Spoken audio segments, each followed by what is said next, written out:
welcome back to A Can of Bookworms. Today we're going to be doing part 4 of Lessons in Chemistry. So if you haven't... Last one was crazy. Yeah.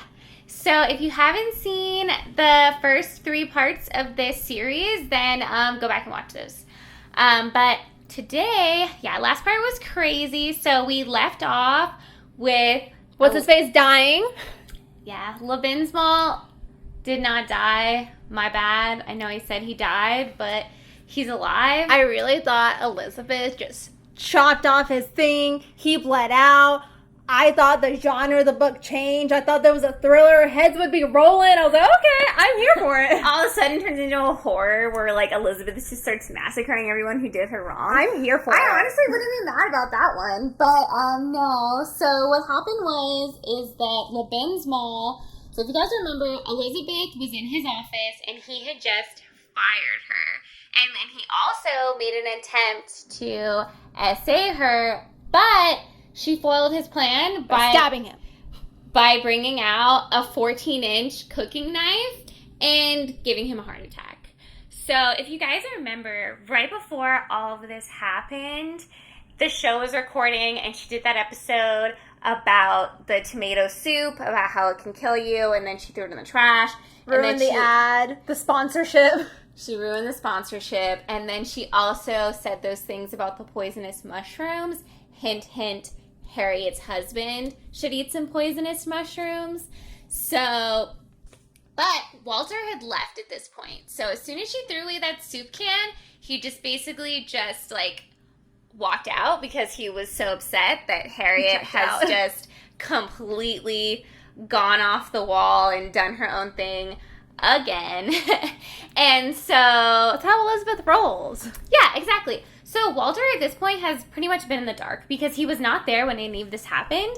And so when he shows up to work, he has no idea what's going on. And it's safe to say that the entire production studio is completely going crazy. Did Elizabeth tell everyone else that they were fired?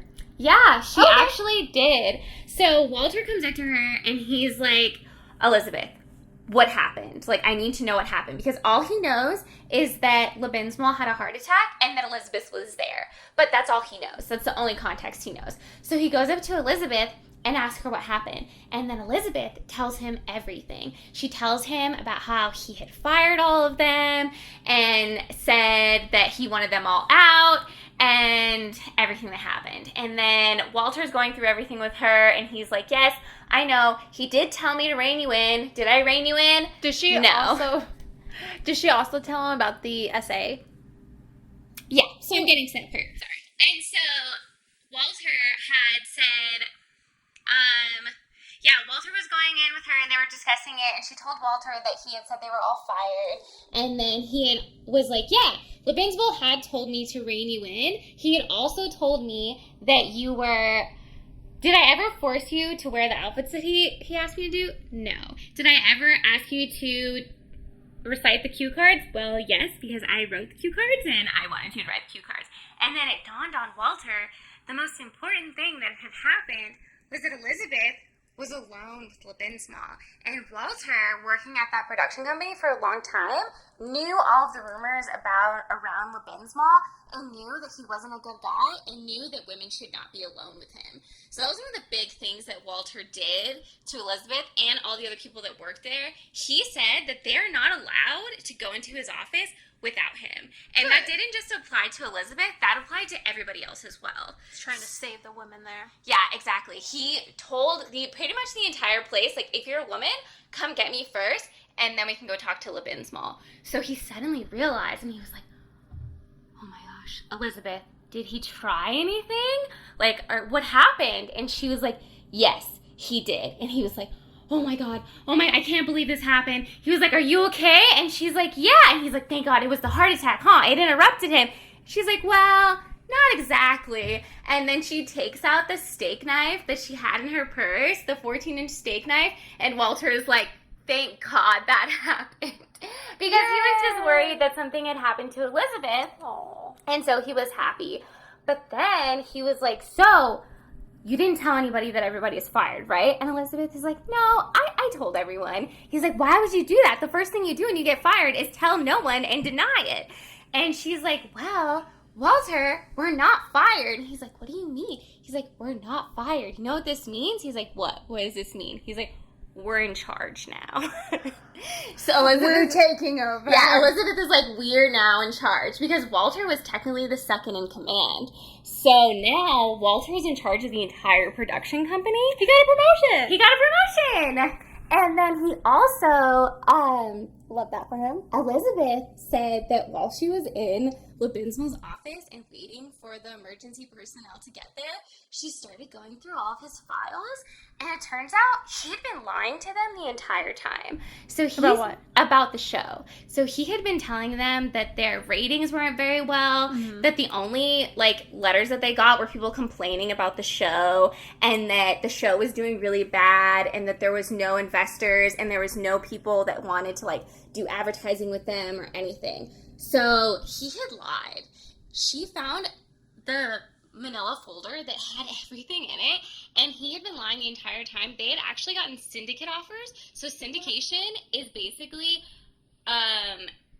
expanding. So to expand to different states. So they had been getting syndicate offers this entire time. He just didn't say anything because he hated them so much that he didn't want the show to be successful. So he was keeping this all to himself, which is kind of crazy because, like, He benefits from that, from the show doing better. exactly. Like, why would you not want your own show to be successful? But whatever. He was Good riddance. I'm so glad he died. He's not dead. So it turns out the show is actually a hit, and the guy was lying to them the entire time about their views and their ratings and everything. So now Walter's in charge, and Elizabeth can do whatever she wants. Not that she was listening to anybody anyways. She was already doing that. But Yeah. So they're pretty much ecstatic. And then the entire office is, like, super excited as well that Lebinsmall is gone. Walter actually got this giant card, like, get well card for him. And it was kind of distasteful. I think it was, like, Lebinsmall with, like, a giant heart, like, as a person of a football player, like, with a giant heart, like, in his hand instead of a football. It was like, maybe that wasn't the best choice. But everybody wrote, like, you know, the typical, like, get well soon, like, I hope you feel better. But there was a lot of darker things as well. One of the people, they were like, F you, Lebinsmall. I never would have called the ambulance on you. Die already. Wow. And then even Walter wrote in there, he was like, I hope you never come back. So it's safe to say that everybody is pretty ecstatic that Lebinsmall is gone. So now they have everything to themselves. So it's a set of a new stage. Everything's going to be starting fresh. So the next day, Harriet has an idea that she's going to take Madeline to go to the set for the first time. And Elizabeth's number one rule is that Madeline is to never see the show. She doesn't want her to watch it at home. She doesn't want to come to the set. She doesn't want anything to do, her to have anything to do with the television show at all. But since Madeline had gotten put in Miss Mudford's class for the second year in a row, she just kept, like, taking her out of school. She's just like, whatever. Like, it's not like she's learning anything in school anyway. That was the same teacher as the first one, right? Yeah. Oh, also, so you remember how I compared her to Miss Trunchbull Yeah. from Matilda? Well, I just saw, like, the other day on social media, the actress that played Miss Trunchbull is Aunt Marge from Harry Potter. Just to give you a I did visual. know that. Yeah, I did know that. Yeah. I did know. Yeah. So that's just what I'm visualizing. Yeah, just like that. But so Harriet decides she's going to take Madeline to the set. And her idea is that she's going to sit all the way in the back so that Elizabeth will never see her. And she's just going to come in like any other regular person. And Which sounds like a terrible idea. Yeah. And try and sit in the audience. So her and Madeline drive down to the set. And all of a sudden, there's, like, so many people lined up out front. Like, hundreds of people. And Madeline's like, oh, Harriet, are they all here to see Mom's show? She's like, no. She's like, they tape so many shows here. Like, they're not all here for your mom's show. And then they show up, get to the security, and it's, the security guy's name is Seymour. So Seymour, he's like, yeah, sorry, old lady, but you can't get in today. He's like, people start lining up at 4 a.m. There's no way you're going to be able to get in. And Harriet's like, That's crazy. Yeah, I know. She's like, I took this little girl out of school to come here. And he's like, sorry, Grandma. He's like, I hate turning people away, but, I got to do it. And then Madeline was like, oh, I'm sure my mom wouldn't know about this, like, that you get treated so badly out here, because he was saying it's really hard for him, that people get mad at him all the time for turning them away from the show. So she's like, here, I'll give you my notebook, write your name down so I can tell my mom about all the stuff that happens to you out here. Him, having no idea who her mom is, he's like, you want my autograph? Yeah, sure. So he takes the notebook from Madeline, writes his name in it, and then closes it. And then on the cover, it says Madeline Zott. I was going to say, I thought that she was going to say, oh, this is my mom's show. I'm so sad. I thought she was going to try to No. Innocently guilt trip him almost? Nope. So she gets in, and he immediately takes her to Walter's assistant. And Walter's assistant gives them front row seats. And Harriet's like, no, I don't want to make Elizabeth nervous. And she's like, Elizabeth? Nervous? Like, are you kidding me? She's like, you'll be fine. And besides, she's blinded by the lights. She can't see you at all. So they sit and Harriet better hope. Yeah. They sit and they watch the show for the first time. And because the show is in the 1960s, I never made this realization before, but it's actually in black and white. So, That makes sense. yeah, so it's the first time that they're able to see it, like, up close, up front, and see it, in color, and see Elizabeth in her true form. And Madeline is just, like, elated. Like, she's like, she's so proud of her mom, and she's just so happy. But then she also gets a little jealous, because she notices that, like, everybody in the audience is just, like, obsessing over her mom, and she's like, man, I have to share my mom with the entire world? That kind of sucks. Cute. Yeah. And then they cut to commercial, and then Walter's assistant comes back, and he's like, I need to see you guys right away in his office. So they take her to Walter's office, and Walter's like, what are you guys doing here? Like, what was this plan? He's like, oh, hello, Harriet, because I guess at this point he had never met Harriet before. So he's like, it's great to meet you. I've always wanted to meet you. And so they meet for the first time. He's never met Madeline. Has he met Madeline? He At like school has- functions? He has met Madeline before because Walter and Amanda? Elizabeth. Oh. Yeah, so Amanda and Madeline are friends. And Walter and Elizabeth also hang out. So I think that they've solved the issue of the stealing of the lunch. And they're actually legitimately friends now. I don't think... Friends, aka bully. Yeah, I don't think she's bullying her anymore, but they don't get into that part, so I'm going to assume the bullying is gone. But he has met Madeline several times. So he's like, Madeline, what are you doing here? It's so great to see you, but you're not allowed here. He's like, if it was up to me, you would be here all the time, but your mom would not like that. And then he just explains to Madeline that she wants to keep her out of the limelight. She doesn't want her susceptible to all of the reporters, and she just doesn't want her in the limelight. She doesn't want her on television. She doesn't want her to have anything to do with it. And she's really just doing it to protect her. And he's like, that goes for you too, Harriet. Like, you're one of the very few people that's really close to Elizabeth, and I'm sure plenty of people would love to know your opinion about Elizabeth. And Harriet's like, well, I'm smart. I would never tell anybody anything. And then it's funny because, like, Madeline immediately throws Harriet under the bus when Walter catches him. She's like, it was all Harriet's idea. She's the one who took me out of school. She's like, Amanda wanted to come too, but she didn't want kidnapping onto... She doesn't want to add that to the list of things that she's doing wrong. Yeah, she's like, I didn't want to add kidnapping. He's like, thank you. I appreciate that, Harriet. So they're watching the TV, and Walter is in his office watching the TV, and he hears Elizabeth starts taking questions from the audience. And They're still there, right? they're still there, yes. So they're still there, and they hear, so he's taken over LeBenzmal's office, and like I said, like, it's lined with TVs. Mm-hmm. So he has it all set to Supper at 6. So they're all playing Supper at 6 in his office. So they're basically watching the show as they're having this discussion, and then they hear Elizabeth say that she's going to take questions from the audience. And Harriet and Walter both turn to the TV, and they know that this is not the best idea. Why not?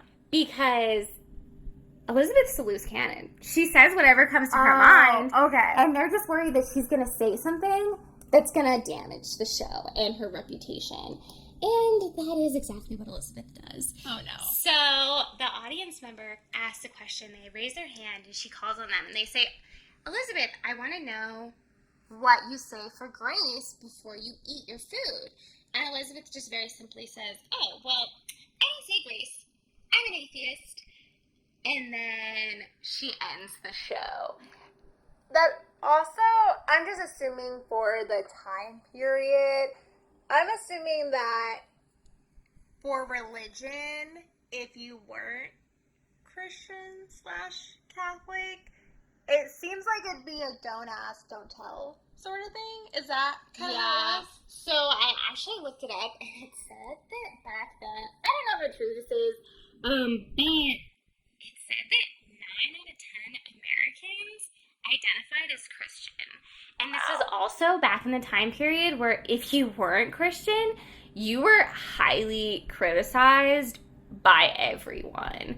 You know, like they wanted Elizabeth to be married, like they thought that she should uphold to a certain standard that a woman should hold.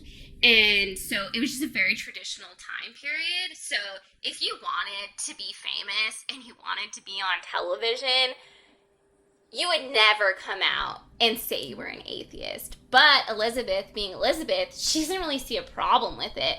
So she just says it. And Walter and Harriet both turn to each other and they're like, dang. That's almost like a scandal itself, just her saying that so publicly. Yeah, it really is. So everybody kind of freaks out. So the next day they have picketers, they have people saying that she should be stoned alive, they have hate mail, like it pretty much blows up. Everybody freaks out. They're constantly getting phone calls, like they want her just thrown off the television show, thrown in prison. There's like a lot of extremists. And when they show up to work the next day, there's literally picketers like everywhere, like screaming at her, calling her like a harlot. And like, they just, it's bad. So she definitely made a little bit of a mistake there. And then, so Elizabeth goes home and then everything kind of goes back to normal for the most part, even though she is having all of that bad press. Like they say, there's no such thing as bad press. The show actually gets more popular at that point because everybody wants to see like this like atheist cook woman and they just like can't believe it. So everybody starts watching the show. I thought that was going to ruin the show. I was really worried there. Yeah. So everything goes back to normal and then one day Madeline goes to meet with Reverend Wakely. So if you remember, the Reverend is the person that she met at the library that's going to help her. It is Calvin's pen pal. Yeah. And then he also is the one who's trying to track down this donor to All Saints, the orphanage that Calvin was in when he was a kid. So, just to make sure I'm getting things right, so Elizabeth and Miss Frask, they're trying to find out who the university, or is it Hastings? The Hastings Research Institute. They're trying to find out who their donor investor is. And then Madeline and Mr. Wakely. They're trying to find out who the donor was of Calvin's boys' school thing. Yeah. Orphanage. Of the orphanage. Yeah. Got it. Okay. So he's been trying to find out, but he has been getting nothing. Nowhere. He can't even get on the phone with the bishop at this all-boys home. And he's been trying to get a hold of him, and they will not talk to him. Every time that they say that he's calling for Calvin, they say that he'll receive a call back, and he's never received a call back. So he's telling Madeline this, and Madeline is just like, they're lying. She's like, there's no way. She's like, I know my dad was there, and they're not telling the truth. And he's like, Madeline, why would they lie? Like, they have no reason to lie about this. And she just turns to Wakely, and she says, everyone lies. And so they leave. And then, so he gives it one last effort. So he goes back to his priest office. He goes back to his office, and then he calls them one last time, and he decides that this time he's going to call them with a fake British accent and pretend to be a donor. Hello, Governor. Yeah. So he calls and he's like, hi, I wanted to talk to somebody about making a donation. And then the secretary immediately is like, yes, I will connect you right away. Like, I will connect you. Money talks. Yeah, I will talks. connect you right away. So he ends up on the phone with the Bishop of All Saints. And then he says that he's trying to make a sizable donation, but the donation he's making specifically is going to go to the home where Calvin Evans grew up. And he's like, well, Calvin Evans was never here. And he's like, well, I have reason to believe that he was there. And he's like, this investor really wants to invest this money into All Saints, but it has to be the home where Calvin grew up. And he's like, and by the way, they want to donate $50,000. And he's like, oh, wait, hold on. So I couldn't say anything because it was like, bad to say the names of the people who stayed there legality wise. I can't get into it, but this is the place where he was. And he's like, can you really prove that this is where Calvin Evans grew up? He's like, yeah, this is the holder of the Calvin Evans Memorial Fund, and you can look that up. That's public information. Calvin Evans did live here, and this is where his memorial fund was. And he was like, but 10 seconds before, I'm like, yeah, he was never here. Yeah. He's like, you have to understand legality-wise. I couldn't have said anything, of course. But yet there's proof online. Okay, bro. Yeah. So he's like, look it up. It's true. He was here. And then Reverend Wakely is just like, okay, yeah, sure. I'll believe it. And then he hangs up the phone. And he also gets the information about the investor. So because he said that there was that memorial fund, he was able to look up the memorial fund and look up where the memorial fund was from. So it turns out, though, that the bishop, the reason he didn't say anything, so when Calvin was living there, Calvin had that investor, that donor had come in one day and asked for Calvin. And the bishop could not stand Calvin. He thought Calvin was the worst thing that ever happened to him. He would just run around, cause all this trouble. He was just a terrible child. One time he even caught him washing his hands in the holy water, and he was like, this is just tap water. There's nothing special about this water. He literally could not stand this child. And so when this investor came in, they actually asked for Calvin specifically, and they said that they wanted to take him out of the home and that they wanted to adopt him. But at the time, they needed investors into the orphanage. They didn't have any investors. And that was pretty much the entire reason the bishop had gone there, is because they were trying to get more investors. So they sent him there to try and find investors to get money. Fundraise. Yeah.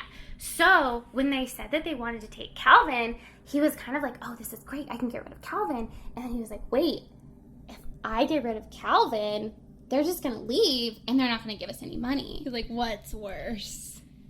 So he turns to the man. The man's name is Wilson. The donor that came in, his name was Wilson. And he turns to him and he tells him that Calvin died. Are you serious? Yeah, they tell him that Calvin died of pneumonia when he was a boy and that he's no longer with them. And then he told this whole fake story about how great of a child Calvin was and how everybody loved him, and they're all so sad that he's gone. But he told them that he had passed away. And then he asked for money for his memorial fund. So they gave money to the memorial fund. Wow. And then had continued to donate money over the years to Calvin's memorial fund and had donated all of those books. And they also, they donated a whole bunch of books and just donated money to the orphanage for the children in Calvin's honor. So he told them. And the reason that Wakely could never get through to talk to the bishop is because he told his secretary that whoever asked for Calvin, that he was never there, that he had never been there. And he said that even if they call back again to say that they heard that he was like in an orphanage in like Poughkeepsie or something, just to like get them off of their trail. So for the donor, Because my theory, you don't have to, of course, answer right now, but my theory is that Calvin's dad is either going to be the donor or the investor or both, but for the name reveal for Wilson, do we know Calvin's dad's name? No. Okay. So nobody knows what Calvin's dad's name is because nobody knew for the longest time that a Calvin was initially adopted. That his parents that had passed were not his real parents. I forgot he That- was adopted. Yeah, that he was adopted. So nobody knew who his real parents were because it was a closed adoption. So nobody knew. And that's when also the bishop had told Calvin, remember, that his mom had passed away and that like his dad didn't care about him and had just donated stuff. So that's all what had happened. They had come there to get Calvin, but they told him that Calvin was dead because they wanted the money. So Calvin lived in that boys' home that whole time because of the bishop's lie. That's so They sad. had come there to get him and they told him that he was passed. So his entire terrible childhood could have been very easily avoided if they would have just told the truth. And it's just so sad for Calvin that he went through all of that stuff just based on these awful people's lies. Mm-hmm. It's just crazy that people can do that. But, Yeah. people are awful.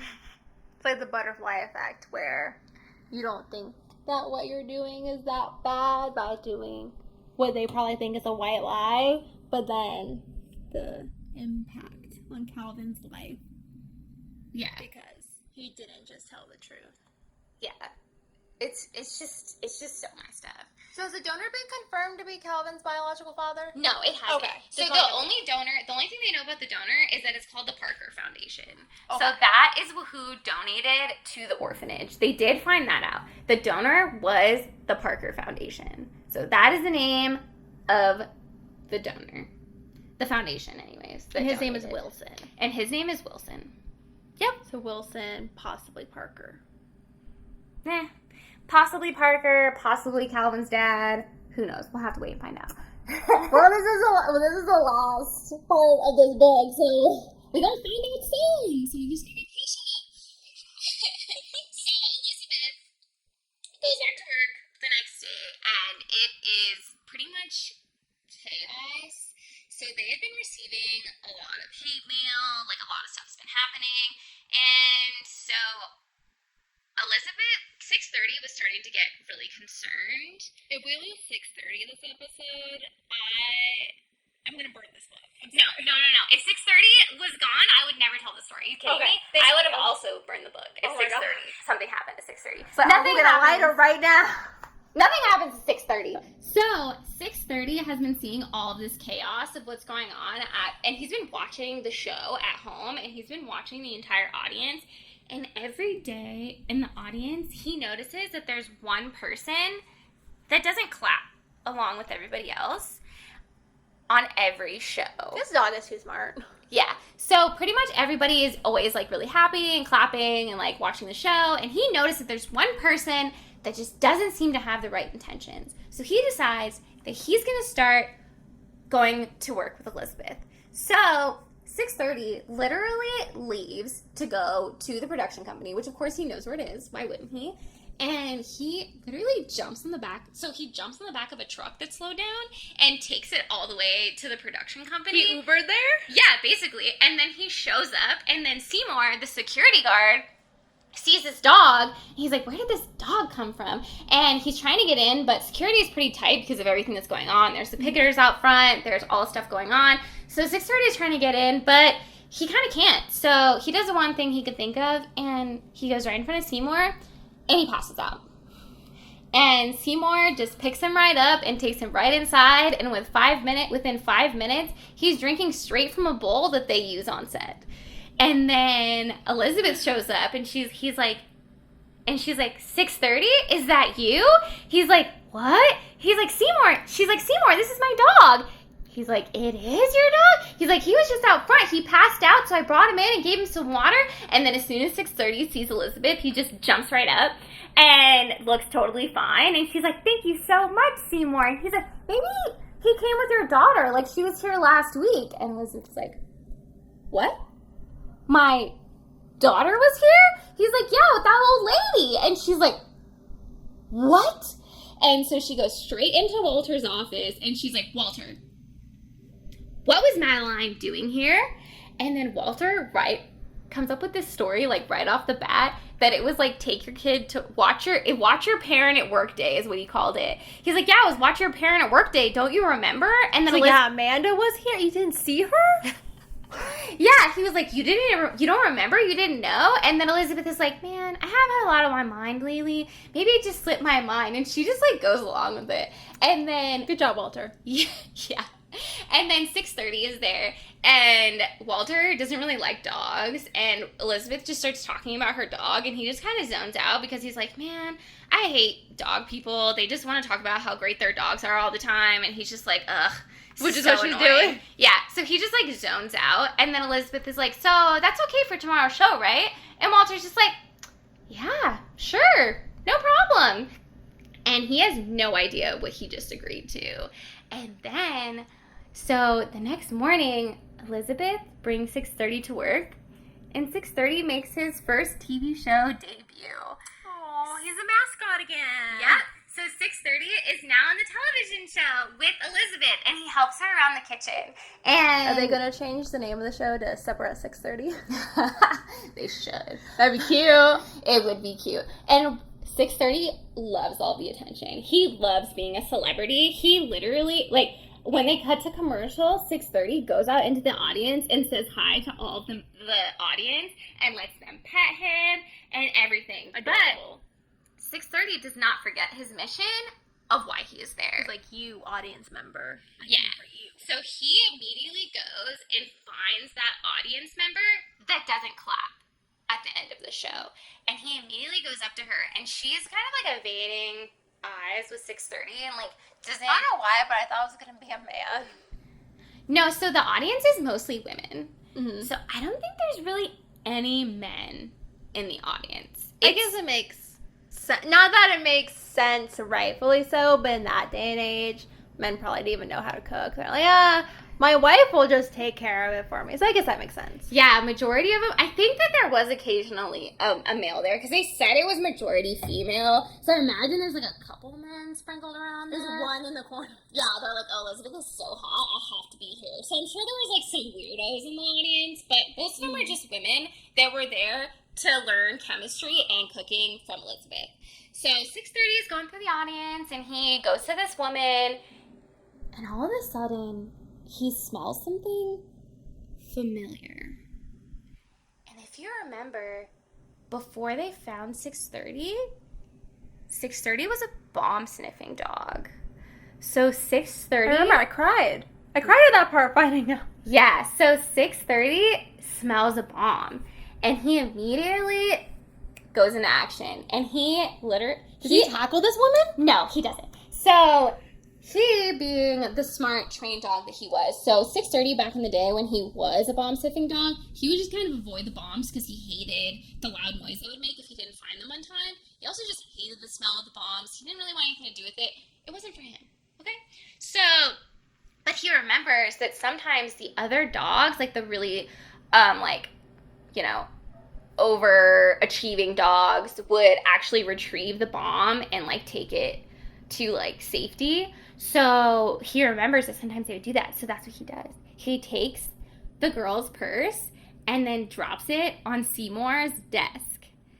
And then, why is he so smart? I know. And then Seymour finds it and then contacts the authorities, and then Seymour like blows up. Everybody thinks Seymour is like the savior of the day, and that Victoria, I thought you meant that he died. We're talking about bombs, and you said he blows up. I'm like, Seymour! Sorry, wrong word. I meant that he blew up with popularity. Everybody's dying. he had an article written about him and everything because they said he saved the day, even though it was 6:30. He's like, I really didn't do anything. He's like, the purse disappeared. And they're like, oh, don't be so modest, Seymour. We know that you did it. And then, so humble. Yep, so 6:30 saves the day again. And then the next, so they go to dinner that night, and it is a family dinner. So actually, since Harriet and Walter had met, they've actually been spending a lot of time together with Elizabeth. So they've all been meeting and having dinners together and spending a lot of time together because Madeline and Amanda are such good friends, and then now Walter considers Elizabeth his best friend as well. Aww. So he's been spending a lot of time at their house just like hanging out, and he's been hanging out with Harriet as well. So they had recently Elizabeth had gotten asked to do an article for Lifetime magazine, and Walter was all for it. He thought it would be good for her image to do an interview, so he was trying to convince her, but Elizabeth didn't want anything to do with it. She's like, if you can get me on Chemistry today, I'll do it. And he's like, I even asked Chemistry today, and they don't want to interview a TV show host. And Aww. Elizabeth was crushed at that. Yeah. Yeah, she was really upset.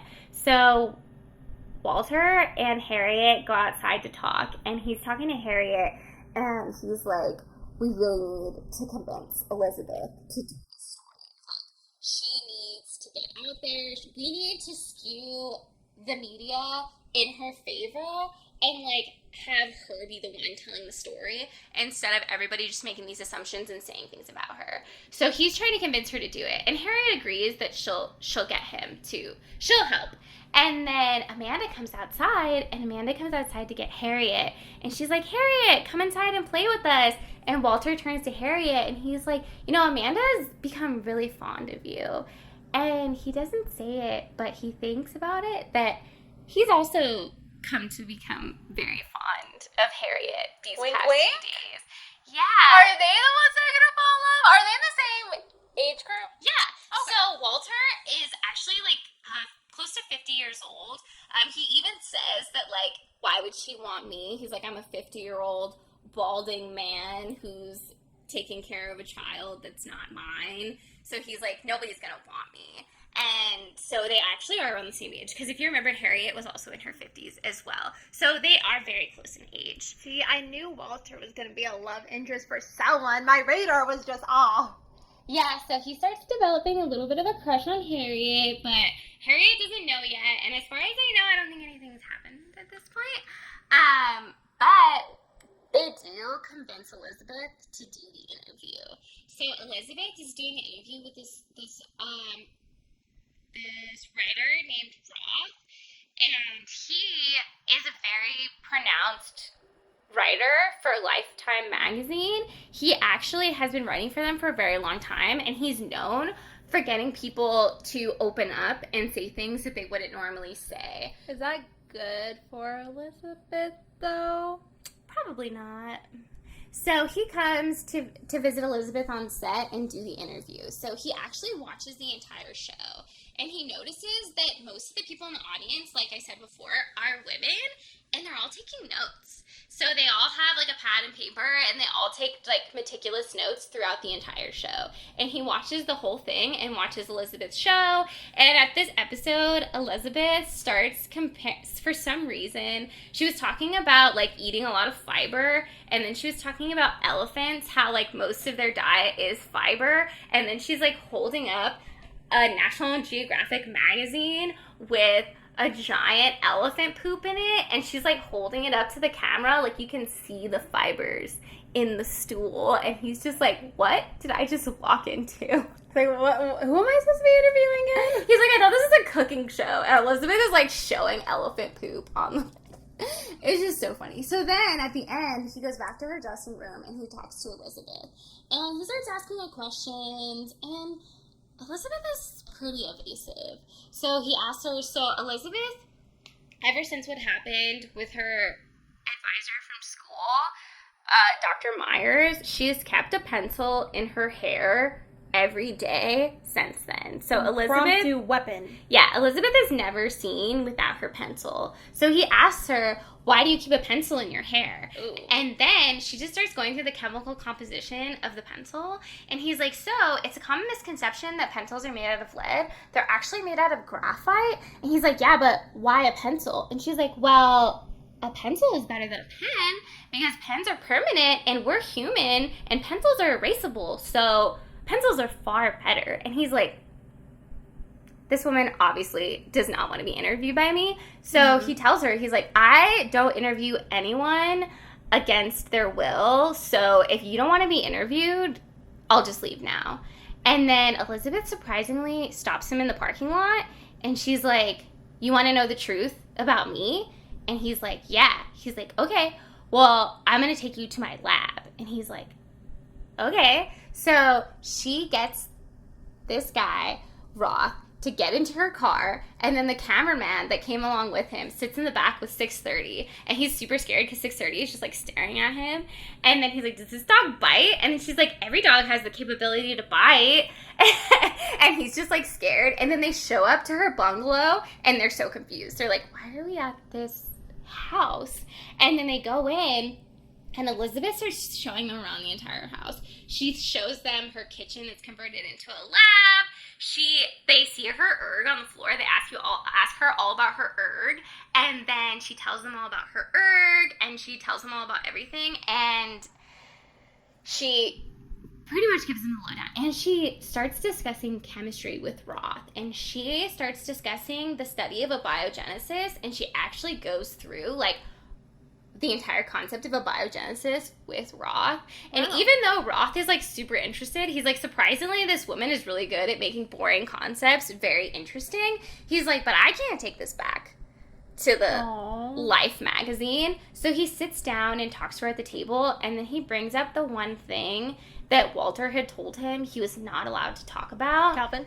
And that is Calvin Evans. And so he said, I want to know about Calvin. And then Elizabeth completely shuts down. She's like, so you want to know about Calvin's work and not mine? Aww. And she gets Things are really going so well. I know. And then he goes, no, I want to know about your relationship with Calvin. That's even worse.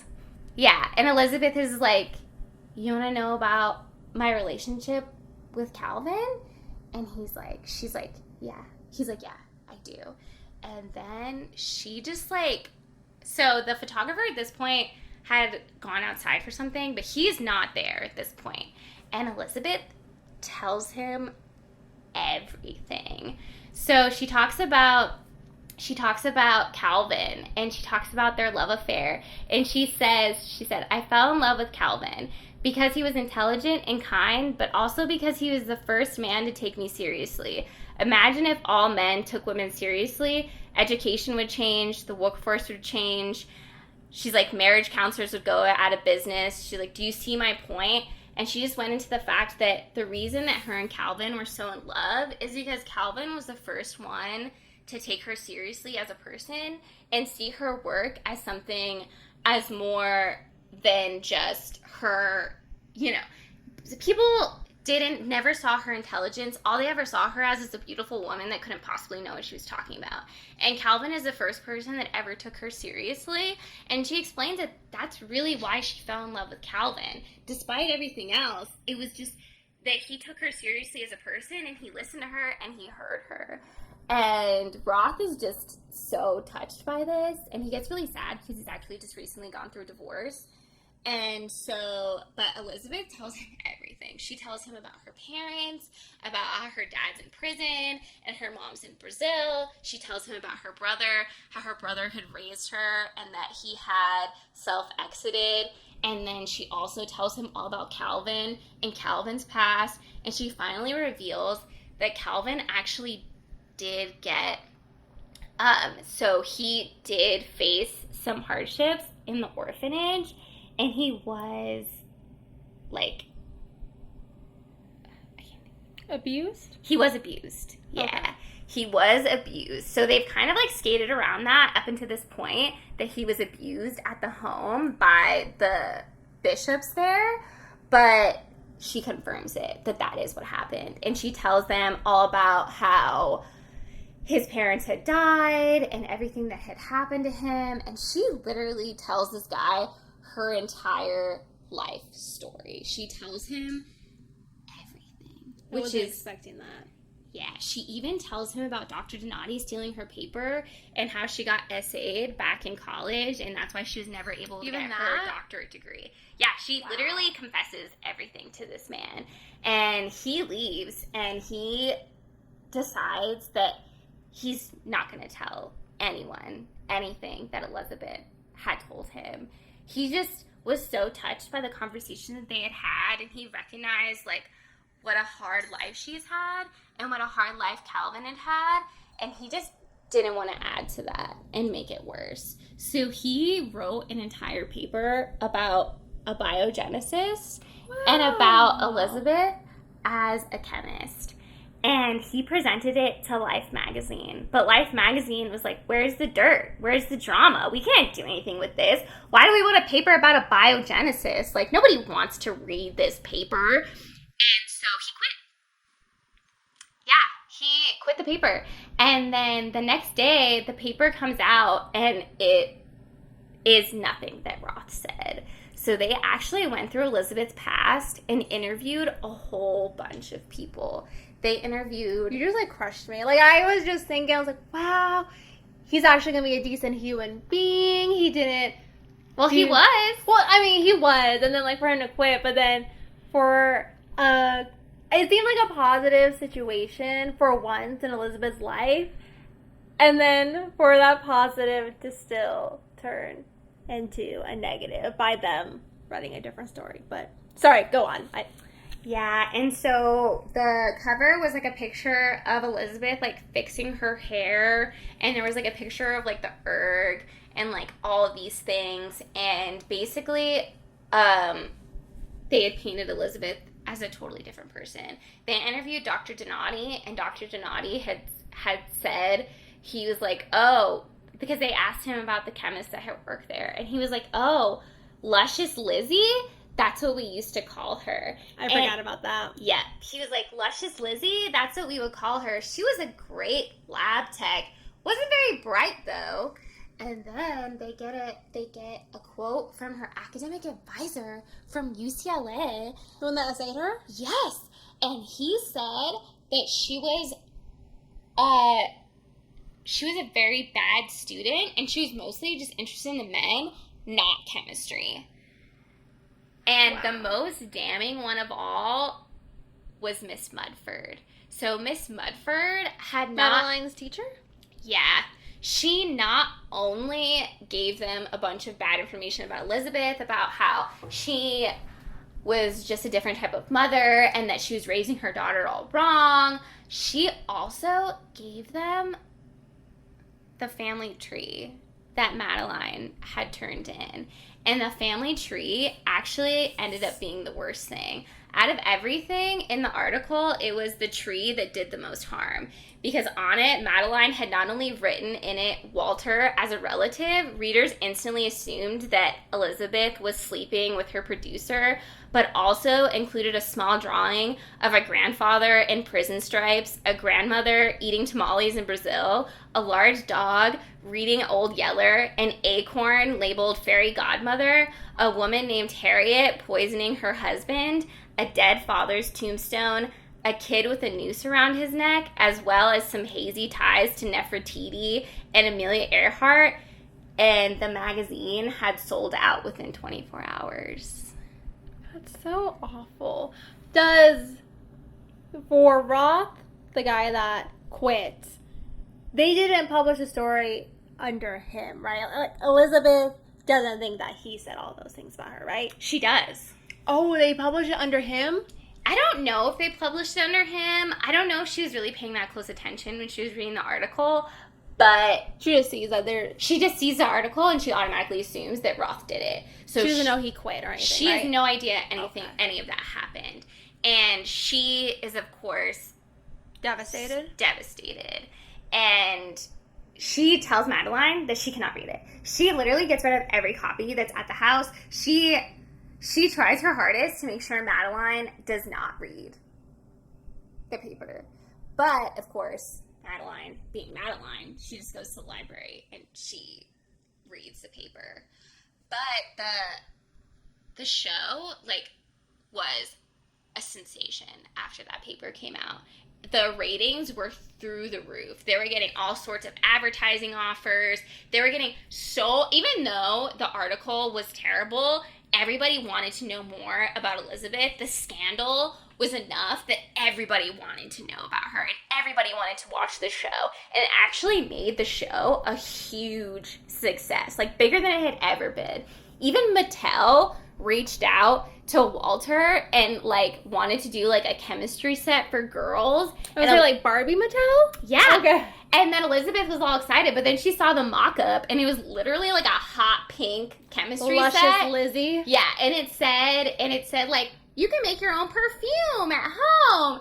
And Elizabeth was like, get them on the phone. I was I mean, that does sound kind of cute, not gonna lie. I know, yeah, it does sound really cute, but not something Elizabeth would be on board for.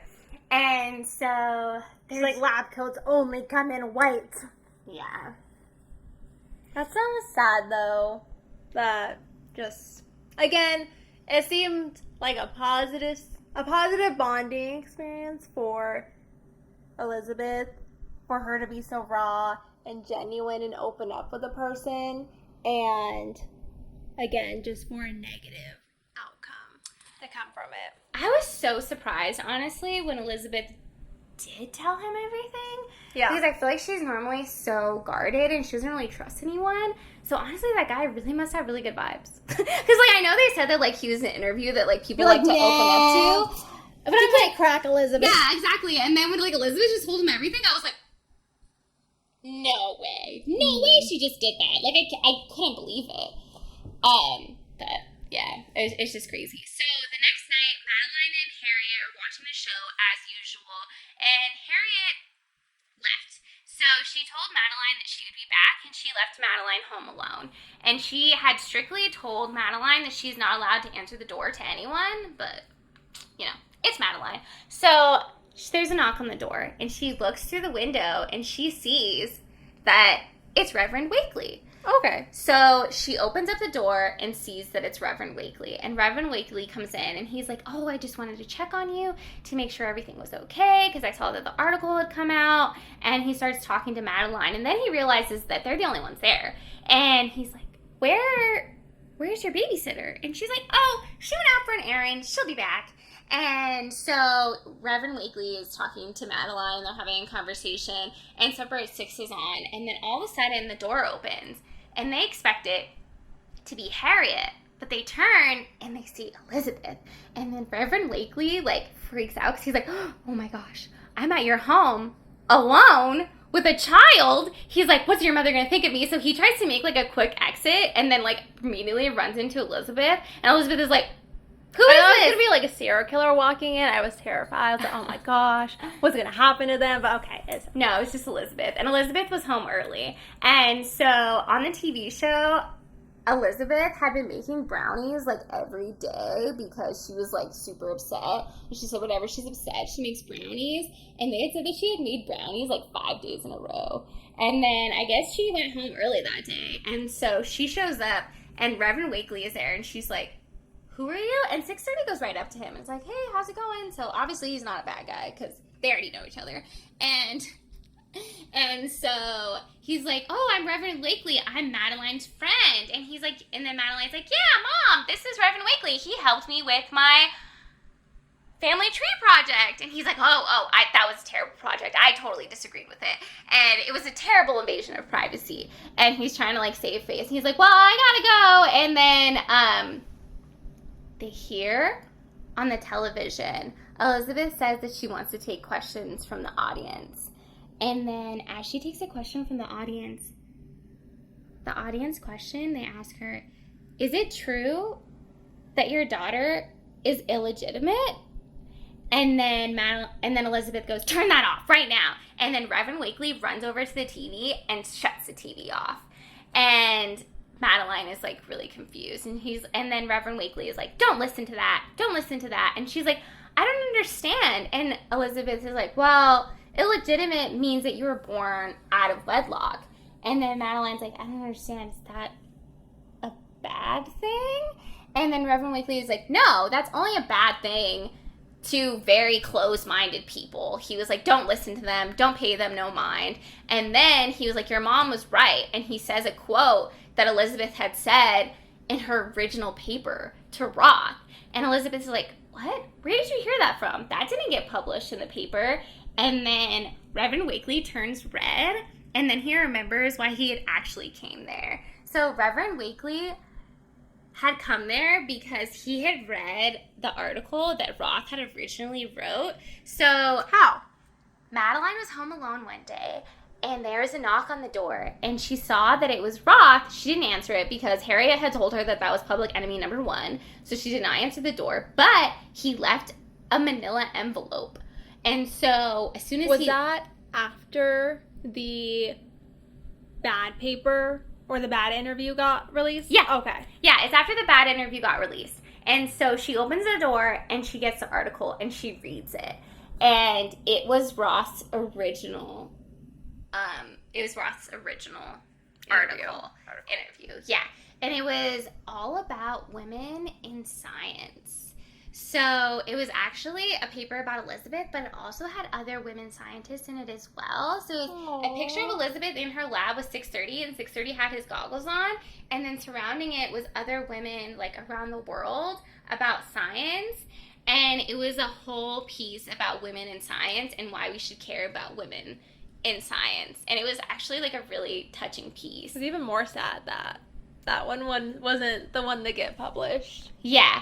And so the first thing Madeline did after she read the paper was go take it to Reverend Wakely, because that's her, like, one really good friend. So she's like, oh, I have to go show this to Reverend Wakely. So she goes to take it to Reverend Wakely, and then she shows up, and there's a woman there, and it's his typist. So he recently got a new typist, and she, like, types sermons and stuff on her little laptop. And she comes in, and this woman is just, like, typing away. And she's typing super, super fast. And Madeline comes in and she's like, wow, you type really fast.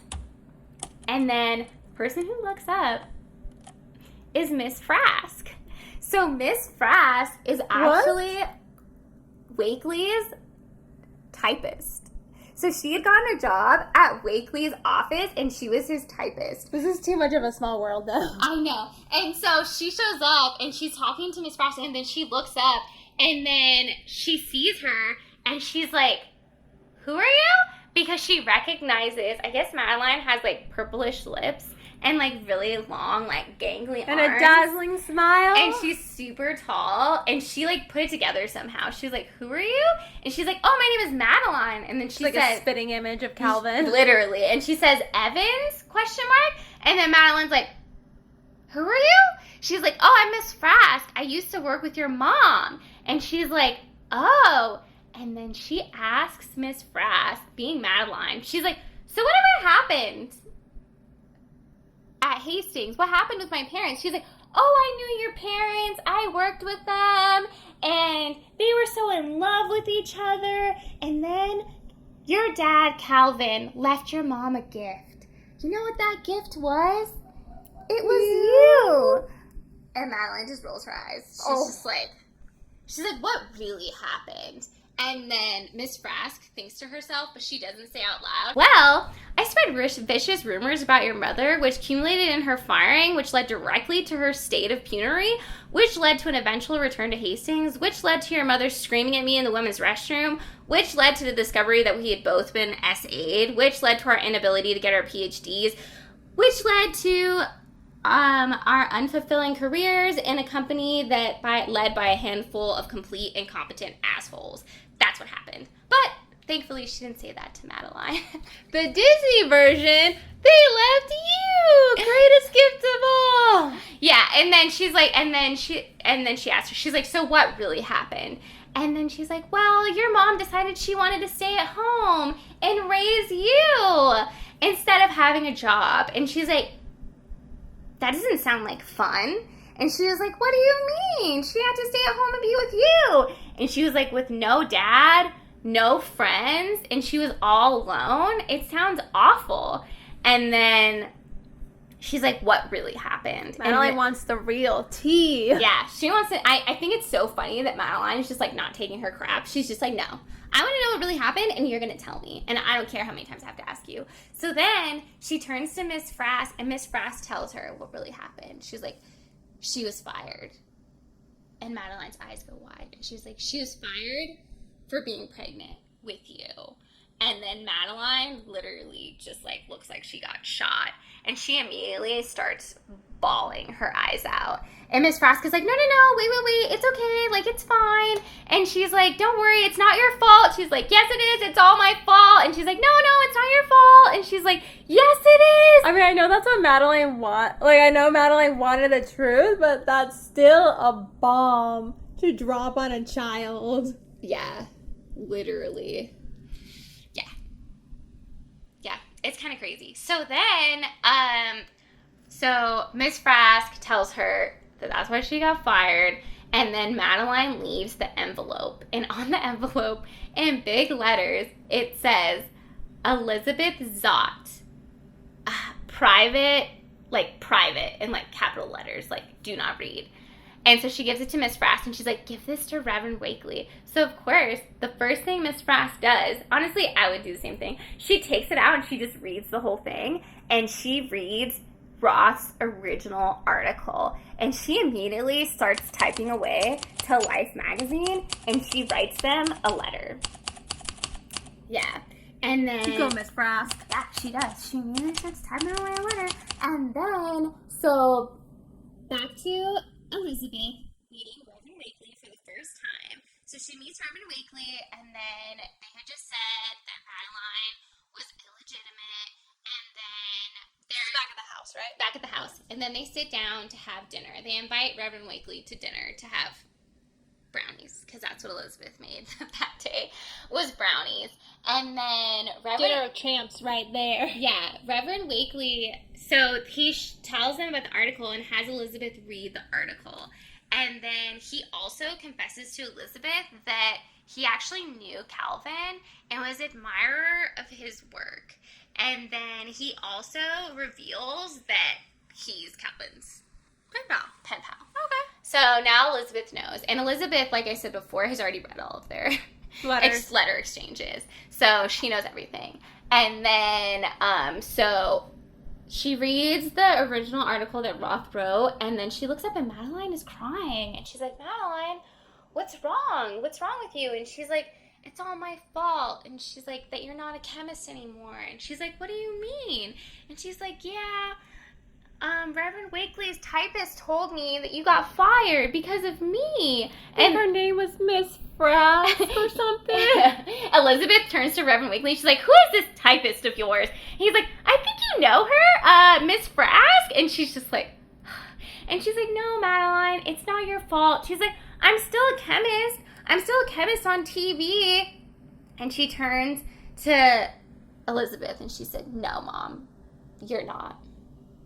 And Elizabeth is crushed by this because her biggest fear and the real reason that she actually had been keeping Madeline from the show was, of course, to keep her out of the limelight and all those other things, but she was afraid that her daughter would see her as like this like showman who like puts on a show. She was worried of being seen like how she saw her father back in the day. So that was her biggest fear, is that Elizabeth would think that she's somebody that's just doing this for the money and is just putting on a show for all of these people.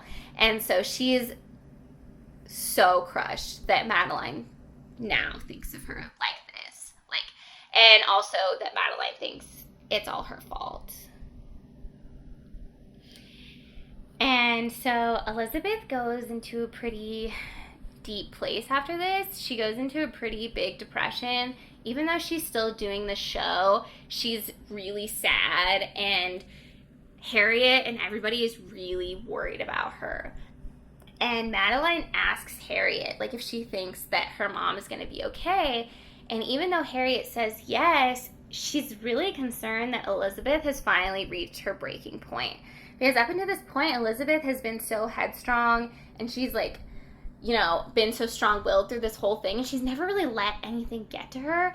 And now at this point, Elizabeth is starting to let things get to her. And even Harriet is really concerned.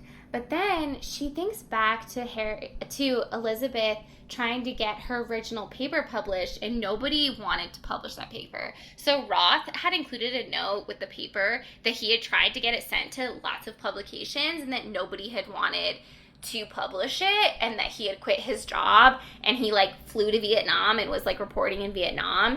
So he was like unreachable. But Harriet had an idea.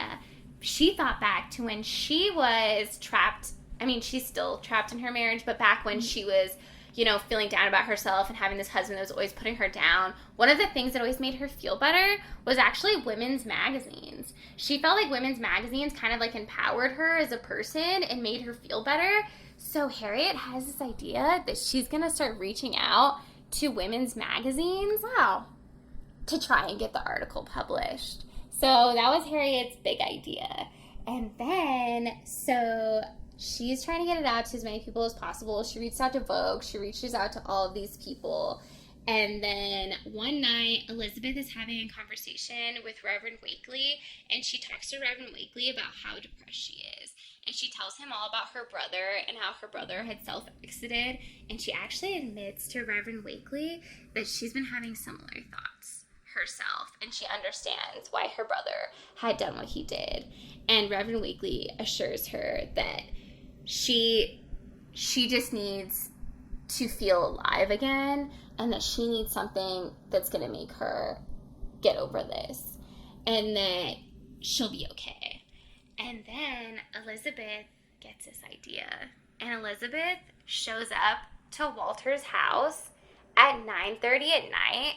And Walter is completely alarmed because Elizabeth never shows up out of the blue. So Walter immediately opens the door, and he's like, oh, Elizabeth, what's wrong? Like, what's going on? Is everything okay? What's the emergency? And then she hears a voice from behind him, and they say, Elizabeth? Is it Madeline? Is everything okay? And the voice is Harriet. Harriet is at Walter's house. At 9:30 p.m.? At 9:30 p.m. And Elizabeth just cannot believe it. She's like, what? And then 6:30 and Madeline are actually in the car. So Madeline's asleep in the car, and 6:30 is like in the driver's seat. And 6:30 sees Harriet in the house, and 6:30 actually starts like honking the horn because he's so surprised. And he like wakes up Madeline and Amanda and like the whole neighborhood. So now like everyone knows that Walter and Harriet are together. And they're like, oh, I'm so sorry. I wanted to tell you, but we didn't want to say anything until Harriet's divorce had gone all the way through. So Harriet has actually decided to leave her husband, Mr. Sloan, and she's decided to get a divorce. And it's all because she fell in love with Walter. Aww. So cute. And Elizabeth is like, have I just been blind? Like, how did I not notice this? And they just like look at each other and they're like, yeah, pretty much. You've been blind. But they're like, Elizabeth, why are you here? What's going on? And she tells them, I'm quitting the show. And But that's her money. yeah, she's like, and it's effective tomorrow. And all Walter can think about is how they just got all these offers, and they were about to make all of this money, and they were going to be so successful.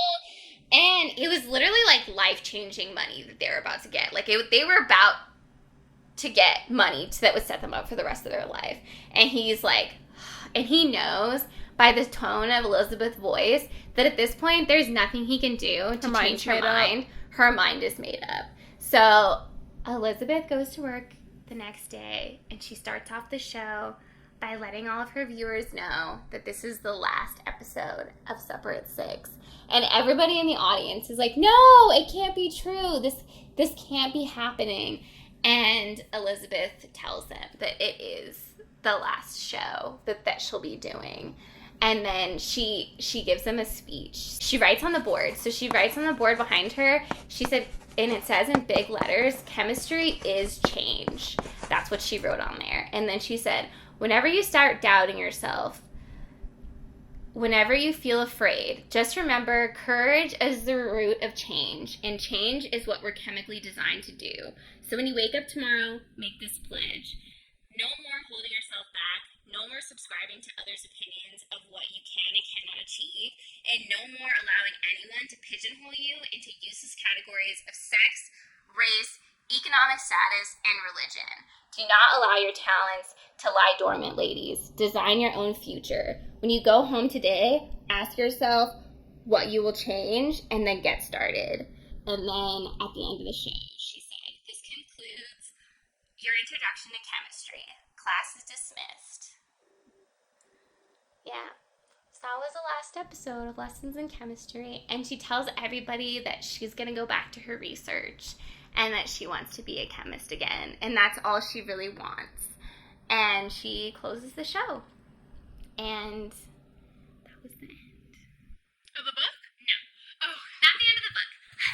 No, we got a lot more to get to. So, but the next day, or like over the past few weeks, everybody expected Elizabeth to get all of these offers for jobs because she was this big, famous TV personality and she was teaching chemistry on television and she was doing all of these things, but she gets no offers. None at all, actually. And so Elizabeth, unfortunately, is still really depressed because even though she left the show, she's still not doing what she wants to do. She still has all these blockades in her way of what she wants to do with her life, and nobody takes her seriously because even though she had this successful television show, Dr. Donati, which was an established chemist, said those awful things about her in the paper, and then her old academic advisor, Dr. Myers, had said that she was a lackluster student who didn't care about chemistry. So in the chemistry community, she still wasn't taken seriously, and nobody really thought anything of her but being a TV show host. So that's where Elizabeth is at right now. She's just kind of stuck in this place. And she goes home, and Harriet is there, and Harriet starts giving all of her messages, and she's like, oh, you got a few messages, and one of them was from Hastings Research Institute. And Elizabeth goes, what? Hastings? And she's like, yeah, don't worry. I told him to go to hell. It was some lady named Miss Frask. And she was like, Miss Frask? Miss Frask doesn't work at Hastings Research Institute anymore. Yeah, I forgot. Miss Frask got fired. Yeah. And remember, she was Weekly's typist. Right, I know, we just talked about that. Yeah, so she's like really surprised. She gives Miss Frask a call. And Miss Frask is like, hey, Elizabeth, I need you to get down here right away. And she's like, what? What are you talking about? She's like, yeah, those fat cat investors are back and they want to see you right away. She's like, actually, could you come right now? And she's like, okay, Miss Frask, I love a good joke. And she's like, you loving a good joke? That's actually a good joke. She's like, no, really, you need to get over here. And so Elizabeth goes down to Hastings Research Institute and she is met by a receptionist. Or actually I think it's a secretary. So she meets with the secretary and they're like, oh, Miss Zott, it's amazing to see you. I've been such a big fan all of these years. She's a really big fan of Separate Six. And she's like, because of you, I started doing college classes. Aww. And I'm in college right now. And it's all thanks to you. And then she's like, can you please sign my magazine? And Elizabeth immediately shuts down. She's like, no. Life magazine is dead to me. She's like, no, I don't read Life magazine. This magazine. And she pulls out a copy of Vogue. And Elizabeth... They published it? Yeah, Elizabeth's picture is on the cover. Yeah, it's on the cover of the magazine. And it's the story that Roth had wrote about all of those women. And it's about, like, women in science and why you should care about it is the title. And it's got a picture of Elizabeth on it. And Elizabeth can't believe that the article got published. And then Miss Frask comes out and she's like, oh, Elizabeth, you're here. She's like, you need to come with me right now. She's like, they want to meet you in Calvin's lab. She was like, Calvin's lab? Why would they want to meet me in Calvin's lab? So she goes and she meets them, and then she's greeted by this tall, older man. And she shakes his hand. She's like, this is the investor from the Parker Foundation. This is Wilson. How do I mean, well, sorry. And then she's like, oh, hi, Wilson. Nice to meet you. She shakes his hand. They're like, Elizabeth, we've been waiting to meet you. We've been such a fan of yours for such a long time, and we've been wanting to get in contact with you. And she says, we? And he's like, and then somebody comes out from a storage closet, and she was like, he means me. She's like, hello, nice to meet you. I'm Avery Parker from the Parker Foundation. And she's like, oh, hello, nice to meet you. And it turns out that they bought most of the shares to Hastings Research Institute, and they now own, they're primary shareholders of Hastings Research Institute, and they bought it, and they want to offer Elizabeth her job back. Her real job, not the lab tech job back that. No, they want her, they don't say exactly what part they want her to play in the business now, but they said that they want her back at Hastings Research Institute. And Elizabeth is immediately hesitant. She's like, I never wanted to come back here. For personal reasons, I really don't want to be here. And she's like, I understand from everything that happened that you wouldn't want to come back here. And then all of a sudden, the door to Calvin's lab opens, and Dr. Donati comes in. And he's like, right on cue. Yeah, and then he goes straight up to Wilson. He's like, oh, I didn't know you guys were here. If I had known you were here, I was on vacation. Somebody called me and told me you were here. So I came straight in. And they were like, oh, you didn't have to do that. And he was like, I had no idea you guys were coming. They were like, yeah, we wanted to make sure you didn't know we were coming. And he was like, what? What do you mean? And they were like, yeah. They were like, we were trying to blindside you. Kind of like you did to Ms. Zott with that paper that you wrote that lied and said that it was your paper, but it was actually Elizabeth's paper. And he's just shocked. He's like, what?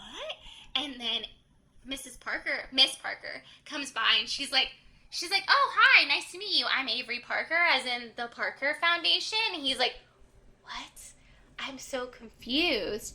And so, and then Miss Frask tells him that he needs to leave and that he's fired. And Miss Frask fires him. And Elizabeth is just sitting there in shock. Like, what? And they hand him his termination notice. She's like, am I in the Twilight Zone? Like, yeah. What's going on? And they're like, and then Miss Parker, she's like, sorry to interrupt your vacation, but you're going to have a lot more free time from now on. And she hands him the termination notice. And then Elizabeth gives him a pen. And she's like, you know what? You're just not smart enough.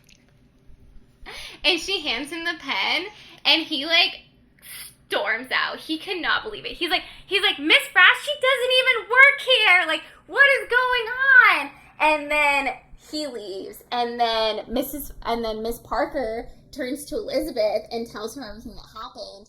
And they also, when Dr. Donati was there, they said that they wanted to make Elizabeth the new head of chemistry. And he was like, the head of chemistry? But I'm the head of chemistry. And they're like, exactly. Bye. And so You've been replaced. Yeah, they offer Elizabeth the job as head of chemistry. And then all of a sudden, Elizabeth's brain starts turning, and she starts looking at Wilson, and she thinks back. Does he have purple lips? No. She thinks back to the All Saints and the Parker Foundation. So she starts asking them questions, and she's like, so what kind of things do you donate to? And they're like, oh, the Parker Foundation, we donate to education and science and all these things. And she's like, didn't you guys used to donate predominantly to Catholic churches and, like, Catholicism? And they were like, it is true that we used to donate to a lot of Catholic, but now we've kind of gone away from that, and we're mostly just trying to give money to people that deserve it and are, like, making headway in important problems that we have today. Mm-hmm. And she's like, oh, okay, did you guys ever donate money to All Saints Boys Home? And then Wilson and Avery just look at each other, and then Miss Parker turns to Wilson, and she said, can I talk to Elizabeth alone for a moment? And then he's a little hesitant, but he left. And then Miss Parker turns to Elizabeth, and she said, I think we have some things to discuss. And Elizabeth is like, yeah, we do have some things to discuss. How well do you know this guy Wilson anyways? who is he to you? And does he have any children? And then Miss Parker immediately gets defensive. And she's like, what do you mean? What are you talking about? No. And she was like, don't worry about Wilson. And then she starts talking to Elizabeth. And she's like, I have a story to tell you. And then Elizabeth's like, I have no time for stories. And she's like, no, you're going to want to hear this story. And she starts off by telling a story about a 17-year-old girl who had gotten pregnant. And she had found love with a man, and she had gotten pregnant, and her parents sent her away to a Catholic girls' home where basically they send them away so that no one knows that they're pregnant, and they have the baby, and then they take the baby away. And in her instance, this home was especially awful. They basically just locked these women in a room by themselves to give birth, and then just left them to chance. Oh, and gosh. then when she had the baby, they told her that the baby didn't make it. And so this whole time she thought that Calvin had passed. She had no idea that Calvin was still alive. And she didn't realize until she was older that Calvin was alive. She had found out through old paperwork that her baby was alive, and she immediately went to go try and find Calvin. But when she found out where Calvin was, in All Saints, they had told her that he had died. And then when Calvin was posted on the front of Chemistry Today, she recognized immediately that that was her son, and that was Calvin Evans. And she reached out to the bishop and pulled all of her funding and threatened to sue them and made this huge deal. And they were like, well, how do you know that's Calvin? Have you ever met Calvin? She was like, well, no. And they're like, well, then you can't prove that that's the same Calvin that was here. It's just a coincidence. She's like, no, I know it was my son. And Elizabeth is like, well, why didn't you ever try and reach out to Calvin? And she admits that she did try and reach out to Calvin. She had sent numerous letters to Calvin over the years telling him that she was his long-lost mother and that she was trying to get in contact with him. And Elizabeth remembers that when she was going through Calvin's things, she did find some letters about a woman claiming to be his mother. And at the bottom, it was always signed Avery Parker. So she admits that she is Calvin's mother. She is Calvin's biological mother, and she had been trying to get in contact with him this entire time, but she never could. And she's I was kind of right. Just saying, between the donor and then the investors, it was Calvin's parents. So I am taking credit for being right. It wasn't his dad. It wasn't Wilson, but it was his mom. So and you know what? That's family member. So you were pretty right. You're pretty close. And then, so, yeah, they start having this conversation. She said that she's Calvin's mother. And Elizabeth said, well, why didn't you just come down to California? Why didn't you just confront him? And she was like, I was ashamed. She's like, I was scared. I didn't just want to bombard him. And I was afraid that I would be rejected. She was like, I wanted to kind of warm him up to the idea. That's why I sent all the letters. That's why I was trying to contact him and kind of ease him into the idea that I was his mother. She's like, I always wanted to reach out to him, and I always wanted to tell him that I was his mother. But before I could get up the courage to tell him I was his mother, he died. And Elizabeth just crushed by this. And then she's like, so the one thing I did is I always tried to fund his research. And then I tried to fund your research as well. And she was like, well, how did you ever find out about me? And she's like, well, as soon as Wilson went in to Hastings Research Institute to give the donations, you guys are all anybody would talk about. Calvin Evans' scandalous love affair. She's like, I always wanted to talk to you. And I was actually there at the funeral, but wow, you left early and I wasn't able to talk to you. And then when that article came out that said that you barely knew him, I just figured that you didn't really care about him, and I was so upset that maybe Calvin had never experienced any real love in his life at all.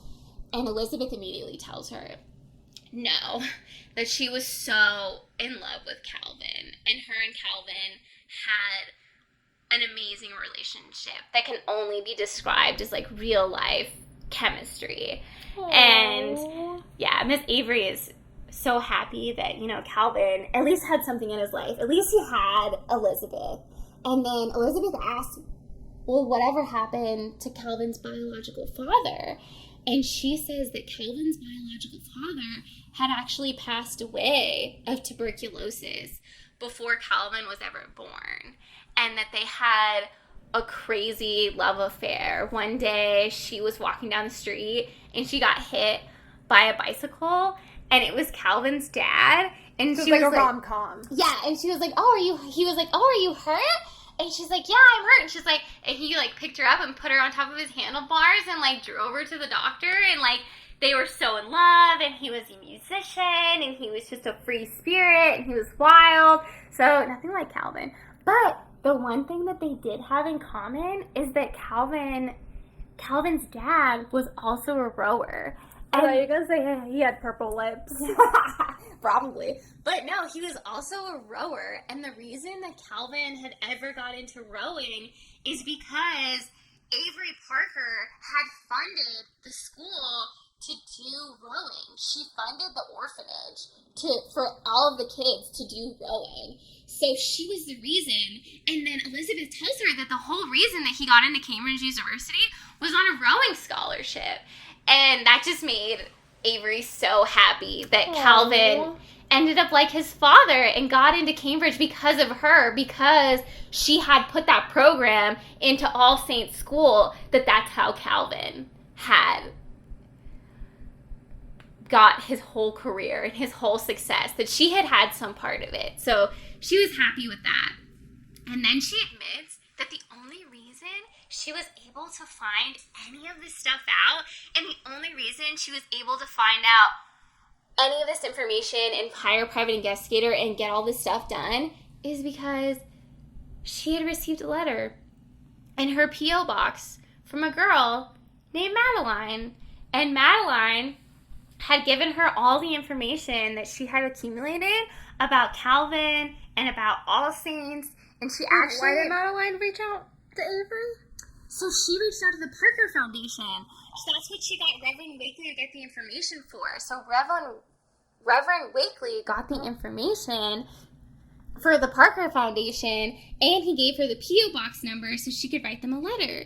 And Madeline did write them a letter. And the only reason that Avery Parker was able to track them all down and even knew that Madeline was alive was because of the letter that Madeline had sent her in the P.O. box.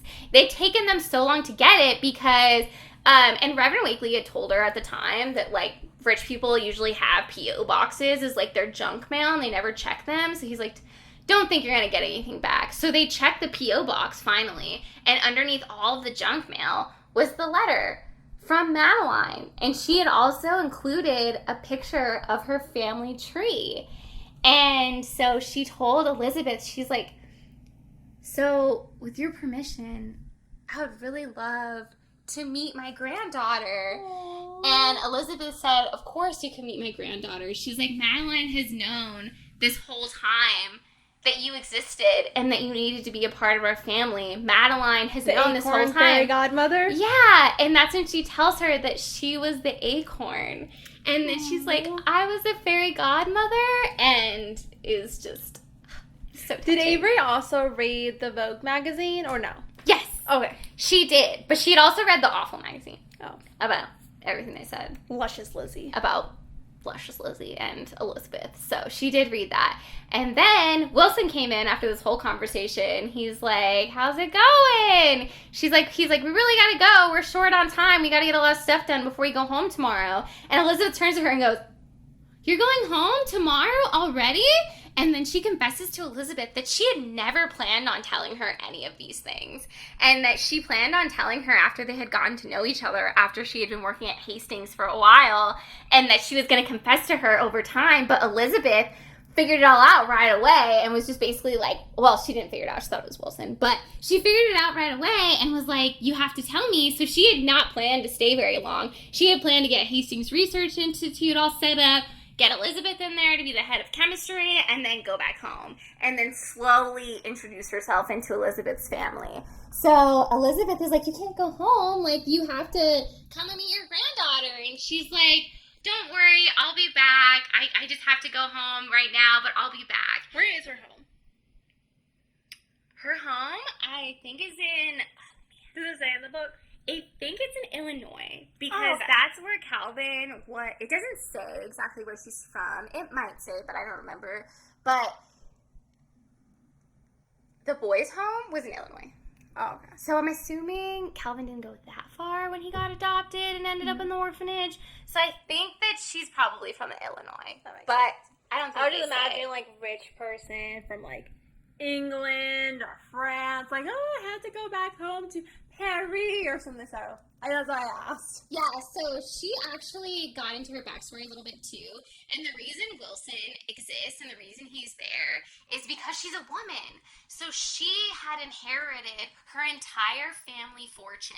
Okay, I'm glad you got into that because I was going to ask, like, where did all this money come from? Yeah, so she had inherited her entire family fortune. Because she was a woman, she didn't have any control over any of her own money. So she hired Wilson to basically be the face of the company and do everything for her. And he was smart. Yeah, he was actually her lawyer. So he was like the face of the Parker Foundation so that nobody would give them any flack for being run by a woman. And she kind of ran it behind the scenes. And he did everything for her because she said she couldn't even... Basically, she didn't even have access to any of her money without Wilson's help. So honestly, Wilson's just a great guy because he could have totally taken advantage of her. Instead, he just helps her with everything. Good job, Wilson. Yeah. We approve. I agree. And then Elizabeth invites Avery Parker and Wilson back to her house. And she said supper at 6, and that she wanted to introduce her to the rest of the family. Harriet, Walter, Amanda, and Madeline. And that they were all invited to supper at 6. And she says that they're all her family. So now Elizabeth, for the first time in her life, has a real family that she can call her own and people that she can rely on. And that is the end of Lessons in Chemistry. Wow. This journey over these past 4 weeks essentially has... Wow. Oh, she finally has a family. Yep, she finally has her family, and she's also going to be the head of chemistry at Hastings Research Institute. And she's going to be able to go back to her research where she's going to be able to go back to her research, and she's also going to have no blockades in her way, because the only person that's ahead of her is Avery Parker, which is technically, I know she's going to get married to Calvin, but she is her daughter's grandmother, so I'm going to say her mother-in-law. Yeah. And so, basically, she can run things however she wants. And the first thing she does is she sits down with a pad and paper, and she writes, like, let's get started. And then it says, biogenesis on it. She writes it on, like, a pad of paper, and that was the end of the book. Aww. And she also turned to 6:30 at the end, and she's like, when did you know? And 6:30 in his head, he was like, as soon as he walked in. As soon as she walked in. Because 6:30 was there too, and he went up and sniffed. At Hastings? Yeah, he went up and sniffed Miss Avery's hand, and he knew right away. It smells like Calvin. Yep, he knew right away that it was Calvin's mom. So, Aww. but that's the end of the book. Well, thank you guys for joining us for these last 4 episodes. I know this book is a very big change from the last book that we did. No stay in sight for this one. And I was also, I just really, really loved this book. And I don't know, I just feel like this book kind of changed me in a way. And I thought it was an amazing story. And Elizabeth is just such an amazing character. And everything that she went through as a woman, and just to see everything come together in the end. And even though Elizabeth didn't end up with Calvin, and Calvin passed away. She did get her own version of a happy ending, and I just thought it was so beautiful, and I loved it. And I know this book was kind of heavy, and there was a lot of really big topics in it, but I do feel like this book was just really important to share with everyone, and I honestly think you should go out and buy the book right away. I know you know everything that happens, but there's a lot more details that go into this book, and I'm sure there's a lot of stuff that I left out.